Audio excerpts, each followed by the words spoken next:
I would like to thank all the speakers that have spoken during the discussion of the protection of interest in Aircraft Objects Bill 2025, starting with M.K. Vishnu Prasad ji, Rajiv Pratap Rudy ji, whose knowledge and expertise, especially in the civil aviation subject, is of no competition in this house. And definitely, he always plays a co-pilot role to the ministry also in trying to guide us in a better way forward. And Ruchi Veera ji, Pratibha Mandal ji, Prem Chandra ji, Anna Durai ji, Lao Krishna Devarailu ji, Rampreet Mandal ji, Anil Desai ji, Supriya Sule ji, Naresh Maske ji, Radha Krishna ji, Darshan Singh Chaudhary ji, Mohammad Bashir ji, Rajkumar Sangwan ji, Ravi Kumar ji, Uday Srinivas ji, Francis George ji, Hanuman Beriwal ji, और रवि किशन जी, विशाल दादा पाटिल जी, कातिर आनंद जी, विजय कुमार दुबे जी, के सुरेश जी, जगदंबिका पाल जी।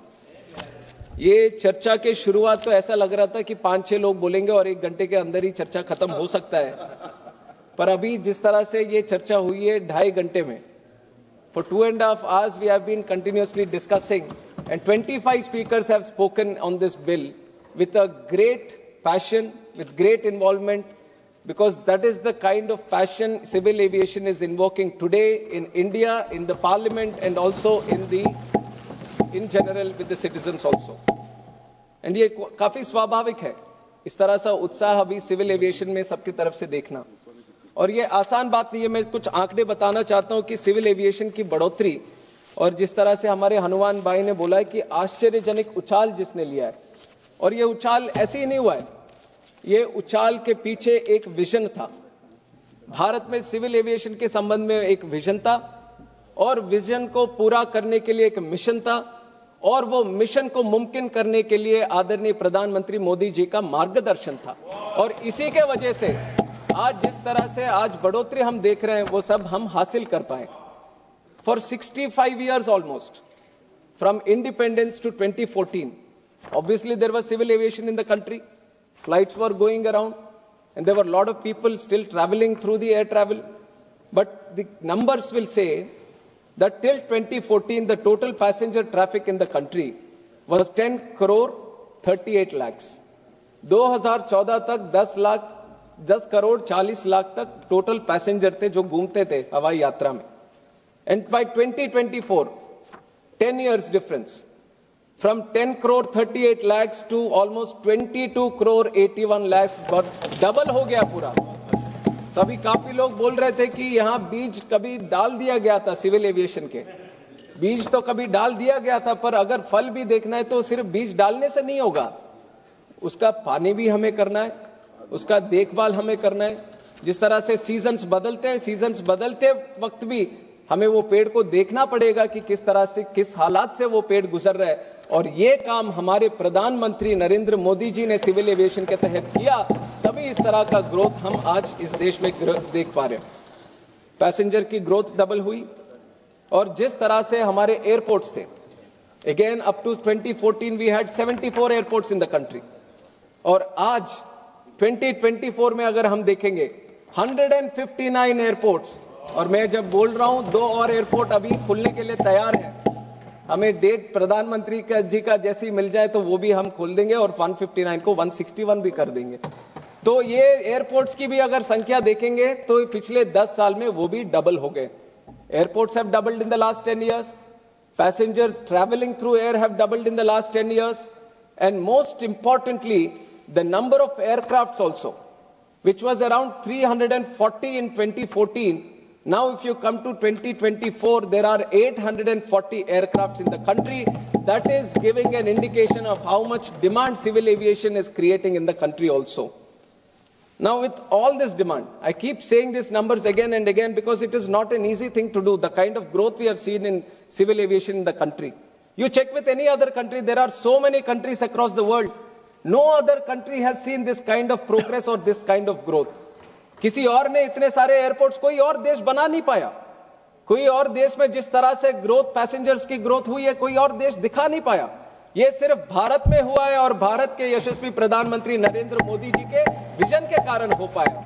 और पिछले 10 साल में मैं बता दूं, सिविल एविएशन के जो हालात थे वो उतने आसान हालात भी नहीं थे। सिविल एविएशन में there were lot of challenges in the country.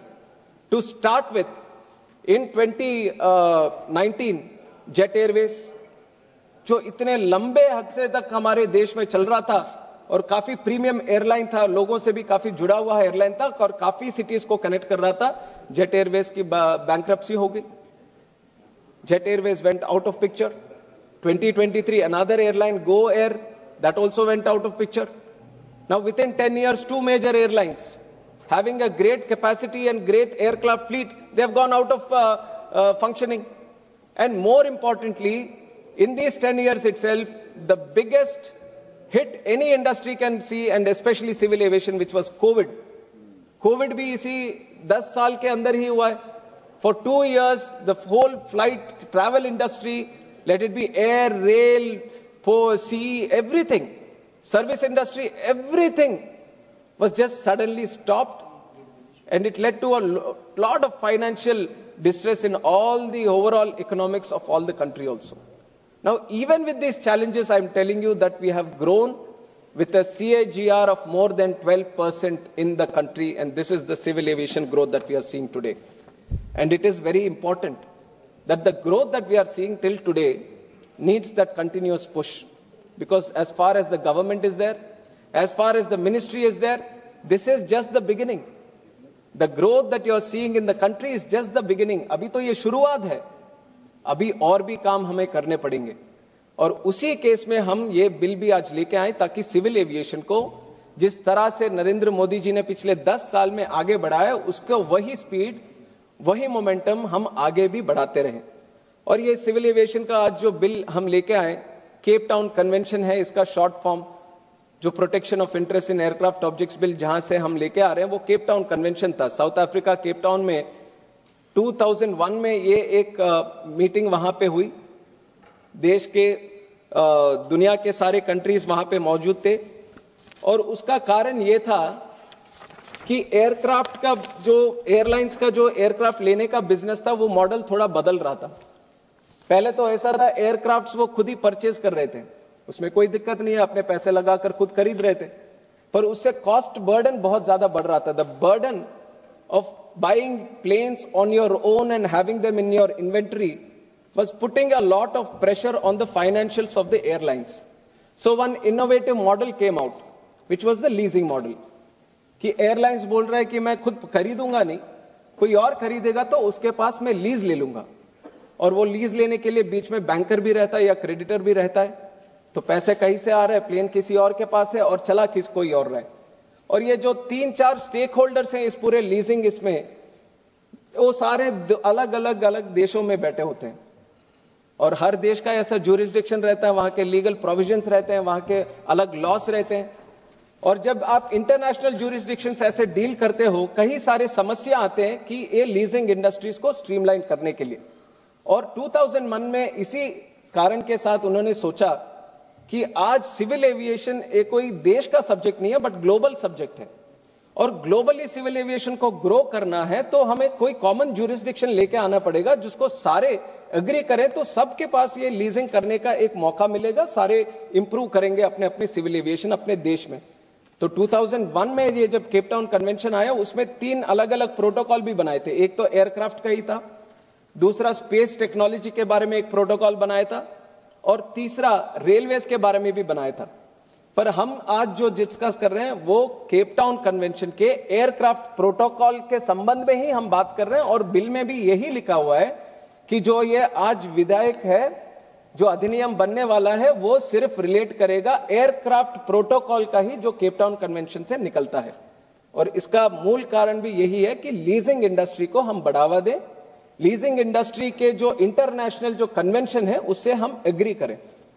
तो इसमें हमने देखा 2001 में तो हो गया था केप टाउन कन्वेंशन, पर इंडिया उस समय उसको एक्सीड नहीं किया, एग्री नहीं किया कि अभी हम इसके साथ जुड़े हुए हैं।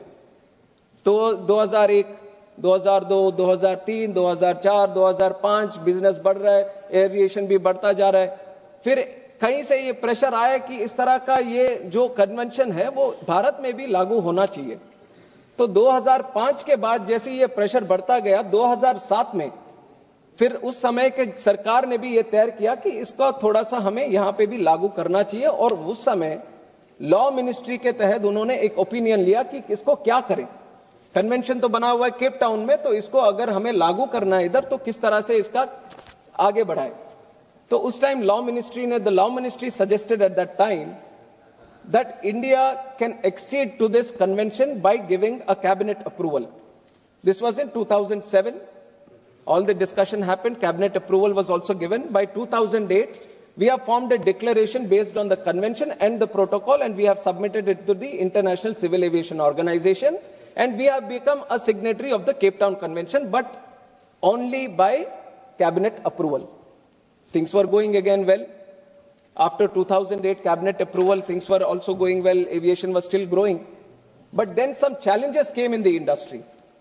2015 में लीजिंग बिजनेस भी चल रहा था। स्पाइस जेट के पास 2-3 लेसोर के प्लेन्स आए और स्पाइस जेट वापस पे नहीं कर पा रहा था उनको। तो फिर लेसोर्स ने उनको सोचा अगर ये पे नहीं कर पाएंगे तो हमें वापस लेना चाहिए प्लेन। तो उन दोनों के बीच में एक एग्रीमेंट था, इडेरा एग्रीमेंट, जिससे कि 5 दिन में वो वापस प्लेन लेके जा सकते हैं। और ये रजिस्ट्रेशन डी रजिस्ट्रेशन जो एयरक्राफ्ट का बिजनेस रहता है वो हमारे सरकार के अंदर जो डीजीसीए है वो करता है। तो लेसोर डीजीसीए के पास गया और उन्होंने बोला कि ये तो पैसे नहीं दे रहे तो हमें वापस लेना चाहिए, ये रहा एग्रीमेंट 5 दिन में मेरा। पर डीजीसीए उस समय बोलता है कि जो अभी जो लॉ है, कोई लॉ ऐसा नहीं है कि जो मेरे को प्रावधान देता है कि मैं आपको ये एग्रीमेंट के तहत डी रजिस्टर करूं। तो एक समस्या वहां पे उत्पन्न हुई। फिर उसके बाद हमने क्या किया, रूल्स बदला हमने कि डीजीसीए को पावर दिया कि आप डी रजिस्टर करो। But we all should realise that the rules are a subordinate legislation, law always is the primary legislation. So the shakti law के साथ, अधिनियम के साथ जो मिलता है वो रूल्स के साथ मिलता नहीं है। पर उस समय का एक हालात निकला तो उसको सोचा कि इसका कुछ जुगाड़ निकाल के वो करते हैं, उसमें रूल्स में कर दिया। 2015 में उस समस्या का कुछ निकल गया। फिर 2016 में हमारी सरकार ने सोचा इंसॉल्वेंसी एंड बैंक्रप्सी कोड भी लेके आएंगे।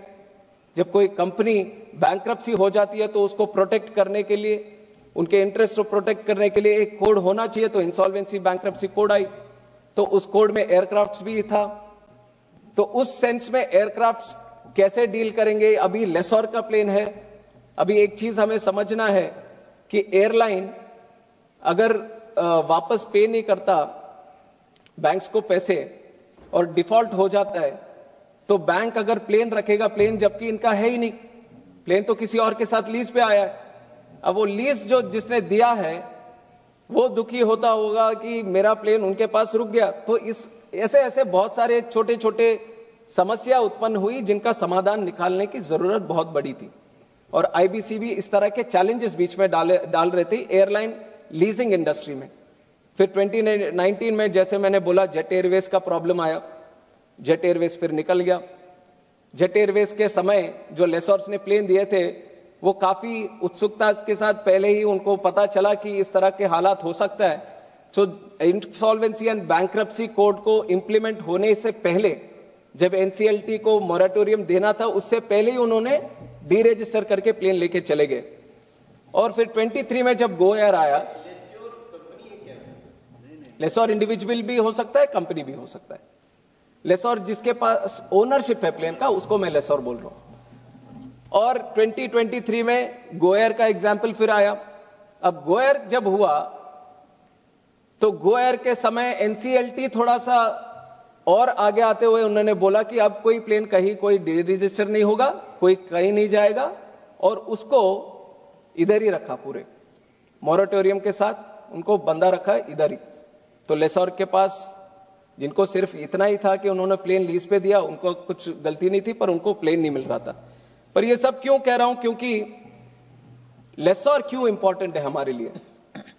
अब लेसोर इस तरह के हार्डशिप्स फेस करेगा अगर किसी को देने के लिए, तो इसीलिए एक केप टाउन कन्वेंशन का एयरलाइन एविएशन वर्किंग ग्रुप एक पूरे विश्व में बना हुआ है, जिसमें लगभग 400 एयरलाइन है, ओईएम्स हैं जो एयरक्राफ्ट्स को बनाते हैं, और बहुत सारे बड़े बड़े एविएशन से रिलेटेड कंपनी, वो सब मिलकर एक ग्रुप बनाए, एयर एविएशन वर्किंग ग्रुप, और वो हर क्वार्टर में केप टाउन कन्वेंशन का कंप्लायंस एक इंडेक्स निकालते हैं, स्कोर निकालते हैं कि किस तरह से ये देश में क्या स्कोर है। और ये सारे इंसिडेंट्स होने के बाद उन्होंने देखा यहां पे तो लीजिंग करना बहुत मुश्किल है, यहां तो यहां के लोकल लॉस के वजह से तो हमारे एयरक्राफ्ट फंस जाएंगे अगर कोई पे नहीं कर पाए तो क्यों करें यहां पे बिजनेस। पर एयरक्राफ्ट तो हमें भी चाहिए यहां के एयरलाइंस के लिए। तो वो जब लेते हैं, क्योंकि ये एयरक्राफ्ट ये कंप्लायंस का स्कोर कम हो गया, कितना कम हो गया, 50 तक आ गया नीचे। And to compare this score with other countries, Singapore had around 92, USA had around 90, New Zealand has around 90, Ireland has around 89। तो अगर ये स्कोर कम हो जाता है तो प्लेन लीज करने में हमारा जो प्रीमियम रहेगा वो बहुत बढ़ जाएगा। और कितना हद तक बढ़ेगा, ये 8 से 10%, ये काफी लोगों ने इसके बारे में भी जिक्र किया था कि 8 से 10% तक इसका जो है ये लीजिंग का कॉस्ट बढ़ेंगे। और उस समय हमने एयर इंडिया, आकाशा, इंडिगो, यही है हमारे यहाँ पे बहुत बड़े बड़े एयरलाइन, तो उनसे भी हमने पूछा क्या दिक्कत हो रही है लीजिंग इंडस्ट्री में। तो एयर इंडिया ने बोला, upon the enactment of legislation the improvement in India's compliance score in AWG's outlook making Indian airlines eligible for CTC discount will significantly reduce leasing cost by approximately 8 to 10%। Air India कह रहा अगर ये अधिनियम आ जाएगा तो हमें जो lease लेने में हमारा जो स्कोर बढ़ेगा तो 8 से 10% कम हो जाएंगे। इंडिगो की यही है कि हो सकता है कि 15% तक कम हो जाए। आकाशा बोलता अगर ये नहीं है तो $15,000 पर महीने हमारे लीज के रेट बढ़ जाएंगे, और ये डॉलर के हैं, $15,000 के रेट, और एडिशनल 15 करोड़ US$ पर एयरक्राफ्ट उसका भी आगे देने की नौबत आएगी। तो ऐसा है कि अगर लीजिंग का स्कोर कम हो गया तो इस तरह के हालात पैदा हो जाएंगे जहां पे आपको लीजिंग करने में बहुत सारी दिक्कत होंगी। और इंडिया का ऐसा मार्केट है, अभी ज्यादातर डिस्कशन भी चल रहा था, कुछ तो सीमित थे बिल के संबंध में, और बाकी सब तो ज्यादा 2 चीजें पे थे। एक तो है कि जहां पे एयरपोर्ट है वहां पे कनेक्टिविटी चाहिए, जितना अच्छा कनेक्टिविटी उतना अच्छा वहां एयरपोर्ट से कनेक्टिविटी चाहिए, और दूसरा है कि एयरफेयर्स बढ़ते जा रहे हैं। तो इन दोनों का सबसे मूल समस्या यह है कि जितना डिमांड आज भारत में है उतने प्लेन्स नहीं है। तभी तो हमारे एयर इंडिया हो, इंडिगो हो, आकाशा हो या कोई और एयरलाइन हो, अभी 1700 प्लेन अभी ऑर्डर में है और बाकी है अभी आने के लिए। अभी इस तरह का डिमांड नहीं है तो क्यों ऑर्डर करेंगे ये लोग सारे इतने सारे plane? Because India has that kind of demand, they have ordered up to 1700 planes today, and the rate of which the planes are coming into the country are up to 5 to 10 only, क्योंकि Covid के बाद उसके supply chain के उसके issues हैं, तो plane बन के आने में बहुत समय लगता है। तो 1700 प्लेन्स अगर हम बोलें कि 5 से 10 हर महीने में आ रहे तो ये 1700 कब तक आए? पर एयरलाइंस के मन में है कि इतना बड़ा डिमांड है, हमें इतने सारे प्लेन्स चाहिए। अब तुरंत अगर प्लेन्स हमें लाने पड़ेंगे तो लीजिंग ही एक मौका है कि लीजिंग का ही किसी के पास है तो तुरंत लेके आए।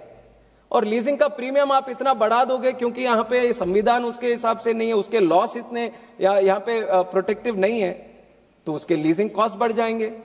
कोई देने के लिए भी तैयार नहीं रहेगा, तो प्लेन्स उतने जितने चाहिए उतने आएंगे नहीं, और जो आएगा वो भी बड़े दाम पे आएगा। तो एयरलाइंस का तो जैसे आपको पता है वो तो बिजनेस का वो है, तो जैसे उसका वो लीजिंग कॉस्ट बढ़ेगा उसका वो तैरते तैरते तैरते वो पैसेंजर पे ही पड़ेगा। अब फिर एयरफेयर्स का वही डिस्कशन चलता रहेगा। तो क्योंकि हमें एयरफेयर्स भी रीजनेबल रखने हैं और एयरक्राफ्ट के फ्लीट भी हमारे देश के अंदर बढ़ाना है, तो उसके सेंस में ये बिल हम लेके आए। और मैं सोचता हूं कि आप थोड़ा स्टोरी इसका समझ गए होंगे। तो इसका मेन कारण हमें ये बिल लेके आने के लिए इतना है कि हमें AWG ग्रुप में जो स्कोर है उसको हमें बढ़ाना था। 50 से अभी काफी 61 तक आया, पर अभी जैसे ही आप सब लोग विपक्ष भी काफी साथ दे रहे हैं तो आप भी साथ देके इसको पारित कीजिए, तो पूरे विश्व में बहुत अच्छे से स्कोर हम भारत बना पाएंगे और हम भी ज्यादा से ज्यादा प्लेन तुरंत लेके आ पाएंगे। इसके बहुत सारे अच्छे वो हैं, जैसे कॉस्ट एफिशिएंसी मैंने बोला है, कम कॉस्ट में आप ज्यादा प्लेन लेके आ सकते हैं, तो बर्डन जो एयरलाइंस पे रहेगा वो कम होगा। और फ्लीट एक्सपेंशन जो है तुरंत कर सकते हो। इतना मैन्युफैक्चर करके जल्दी लाने में बहुत दिक्कत होगी, पर लीजिंग करते रहो तो जल्दी जल्दी आपके फ्लीट को आप और एक्सपैंड कर सकते हो। और ऊपर से एक है कि ये एयरफेयर्स का जो मैंने बताया है, और ऊपर से हमने केप टाउन कन्वेंशन को तो पहले ही सिग्नेटरी बन चुके हैं, और केप टाउन कन्वेंशन के जब ऑलरेडी आप एग्रीमेंट में हो तो अच्छा है उसको और सशक्त करके एक अधिनियम एक भी बनाए और इसके तहत हम आगे बढ़े। तो इस केस में मैं जरूर चाहूंगा कि जो भी यहां पे उपस्थित है सारे पूरी हाउस इसके अनुरूप में सब वो करें। तो जैसे कि ये पूरा बिल का विषय था, तो बिल जरूर हमें सबको पारित करना चाहिए, इंडस्ट्री को सपोर्ट करना चाहिए, जो कि पूरा इसका बेनिफिट अल्टीमेटली हमारे आम नागरिक को, पैसेंजर को भी मिलने वाला है। और हवाई चप्पल से हवाई जहाज का सफर वो बिल्कुल हवा हवा वाली बात नहीं है, ये बिल्कुल सच करके हमने पिछले 7 साल में दिखाया है। और जो भी हमारे प्रतिमा मंडल जी हो या फिर यहाँ पे हो, ये सब आज एयरपोर्ट की मांग करते हैं और एयरपोर्ट की कनेक्टिविटी की करते हैं। अगर आज भी ऐसे ही होता, ये एविएशन इंडस्ट्री या एयरलाइन की यात्रा अगर बड़े बड़े लोगों की होती तो और बड़े बड़े लोग उस शहर में रहते तो शायद मांगते कि 5 स्टार होटल यहाँ पे बनाए, पर वो नहीं मांग रहे। वो सब लोग मांगते हैं कि एयरक्राफ्ट चाहिए, कनेक्टिविटी चाहिए, एयरपोर्ट चाहिए, क्योंकि इन सब चाहते हैं कि आप तो आम नागरिक के लिए बात करते ना यहाँ पे, आप सब लोग चाहते हैं कि कॉमन मैन की बात यहाँ पे करें। तो आपकी भी आपने बात सुनी, आपने बोला कि एयरपोर्ट चाहिए, कनेक्टिविटी चाहिए, नया एयरपोर्ट भी चाहिए। तो जरूर यहाँ सदन में जो भी उत्सुकता से बोलते हैं, आम नागरिक की बात होती है और सिविल एविएशन आज सबके मुंह से निकल रहा है, सबके मन से निकल रहा है, तो जरूर आम नागरिक चाहता है कि आज सिविल एविएशन का आगे बढ़ाए और एविएशन को बढ़ाए। और ये 10 साल में हुआ है। आपके विषय पे भी आएंगे, आपके विषय पे भी आएंगे। तो थोड़े बहुत